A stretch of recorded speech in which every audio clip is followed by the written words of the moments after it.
Hi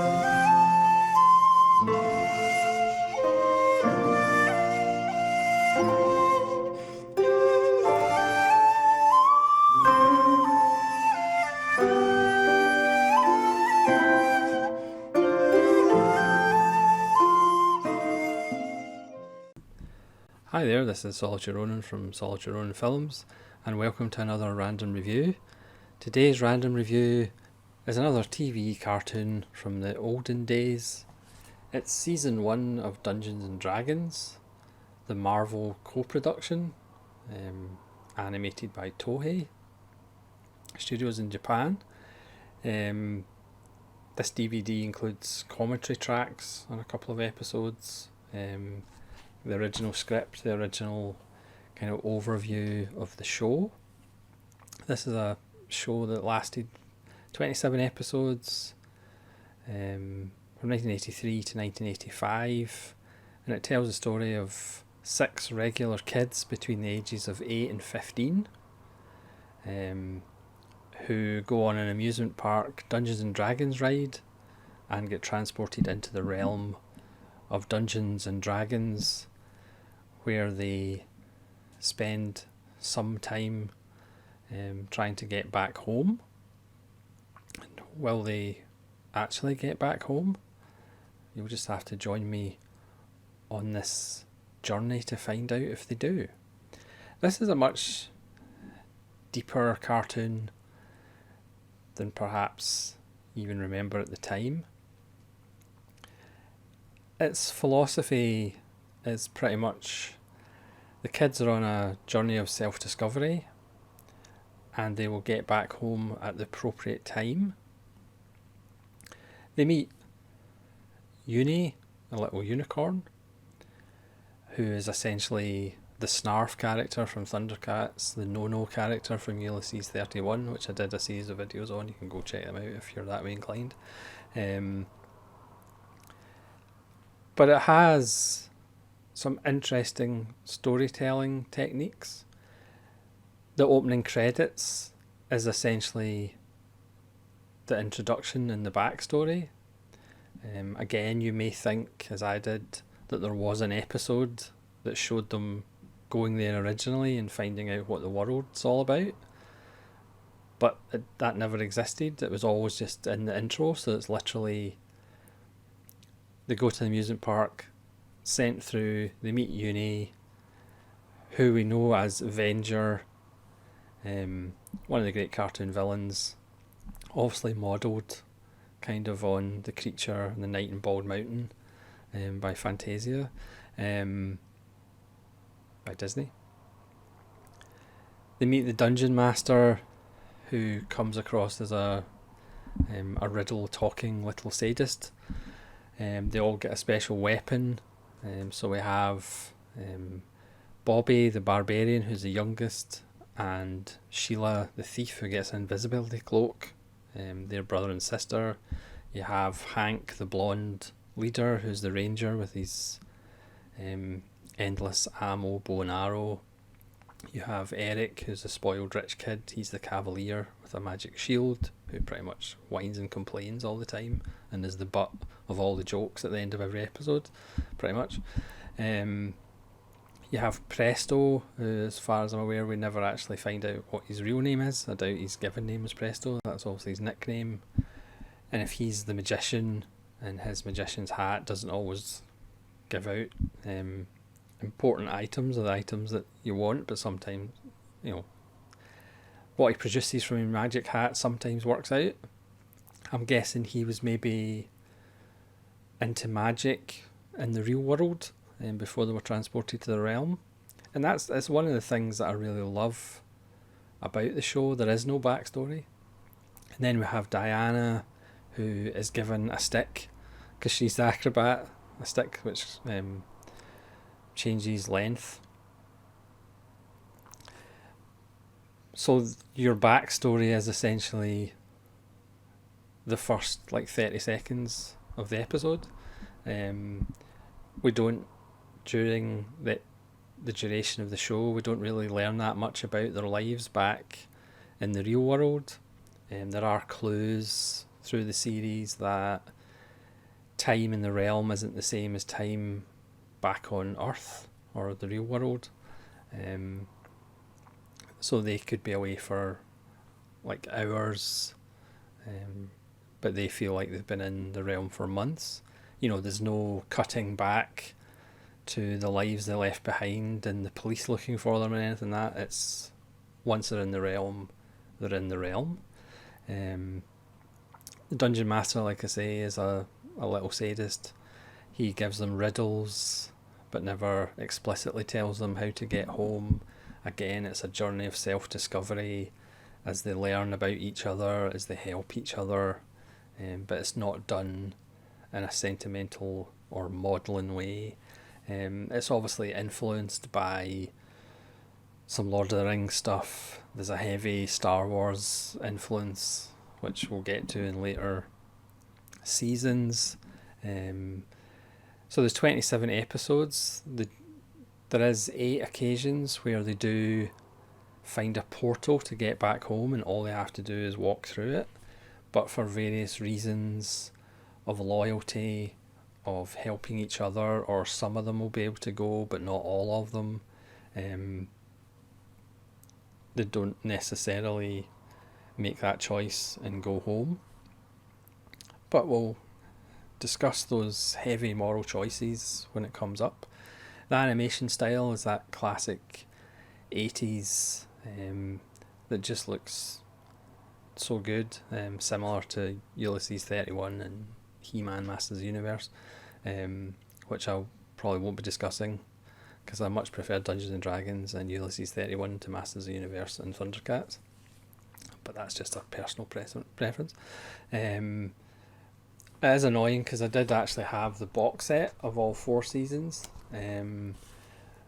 but before I started this channel I kind of rationalised all my DVDs and kind of got rid of a bunch of packaging, and I stupidly got rid of the box set, which I kind of regret now, but I also have them in their individual season DVDs.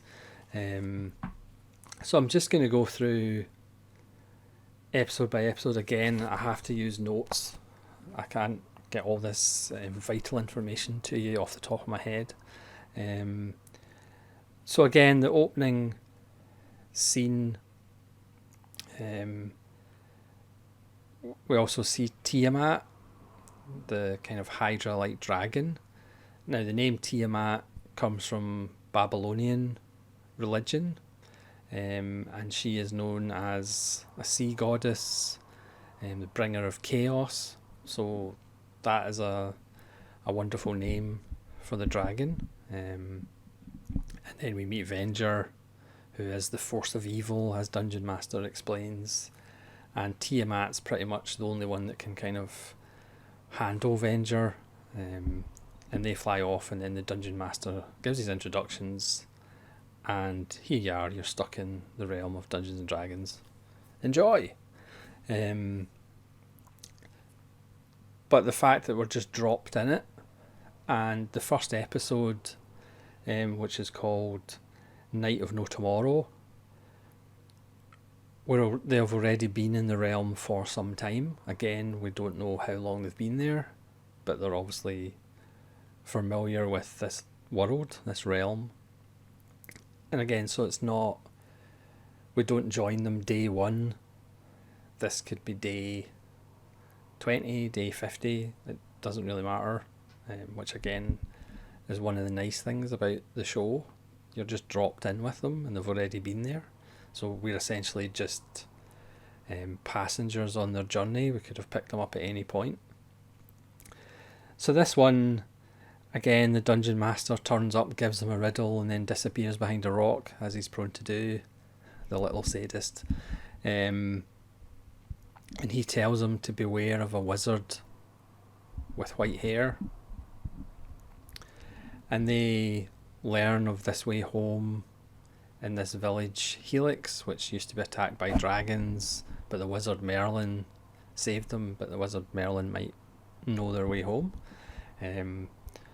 So they find Merlin, who may or may not be who he seems. Again, Presto, the magician, is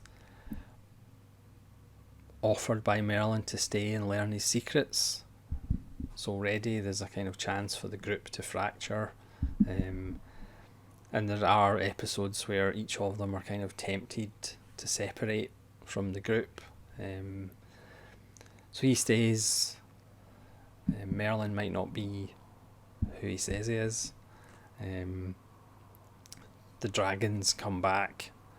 There's a nice little riff on the Sorcerer's Apprentice. Again, throw back to Fantasia again. So it's a really fun opening episode. It kind of establishes who everybody is. Again, Bobby's the headstrong one. Sheila, his sister, is the thief. She's more the kind of mother figure of the group.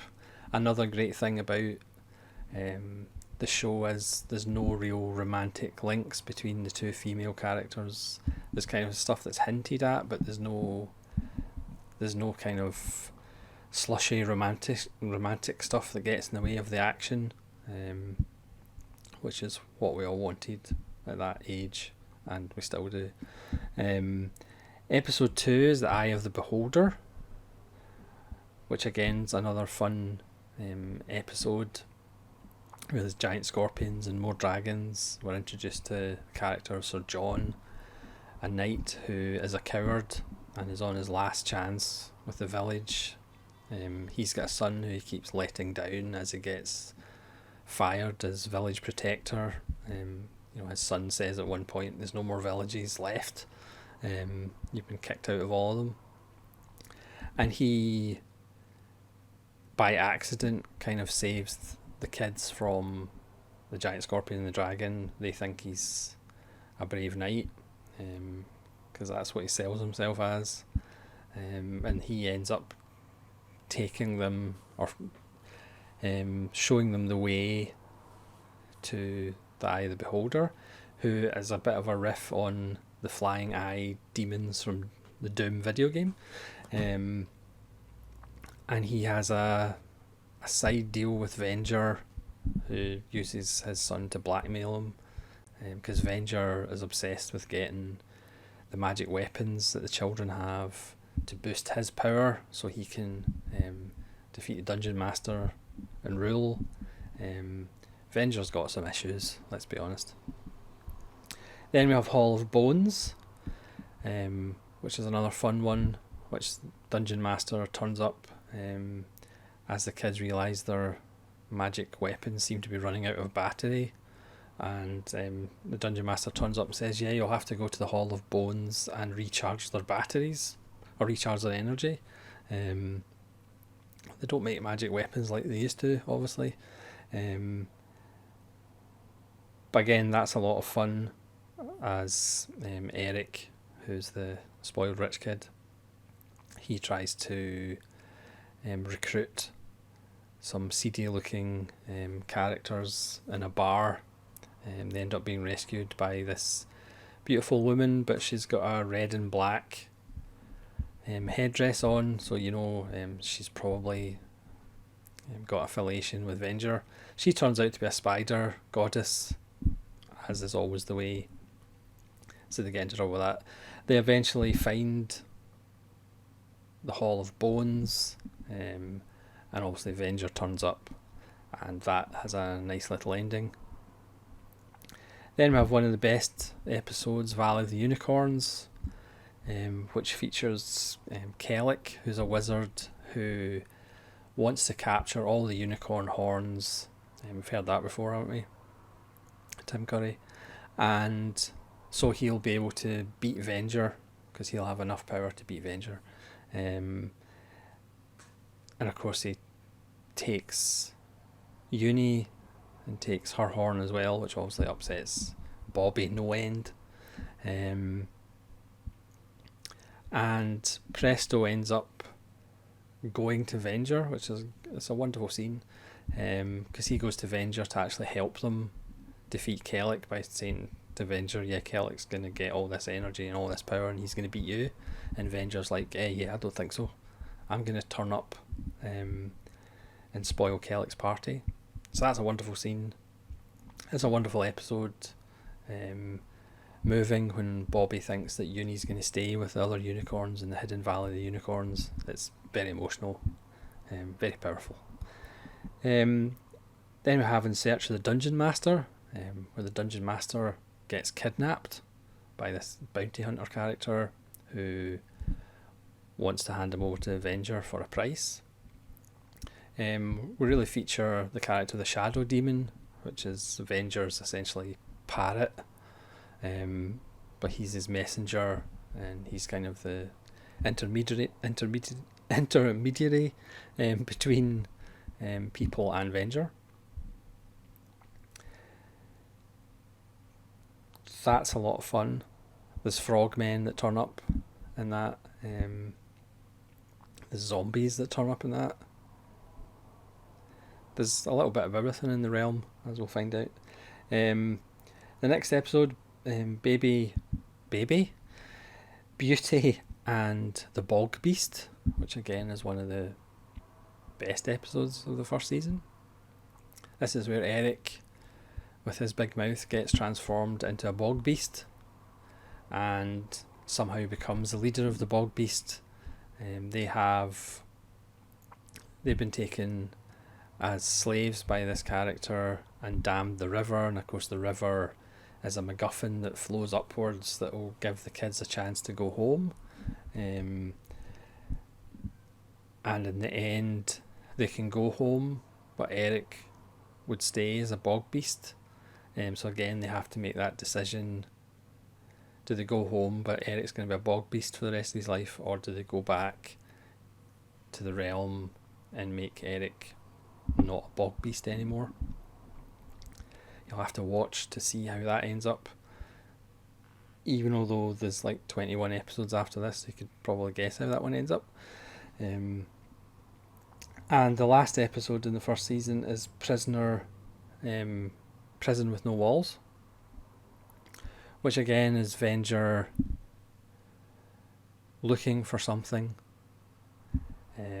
He has a bunch of gnome slaves in a mine guarded by orcs, and they're looking for a gateway to all the different galaxies.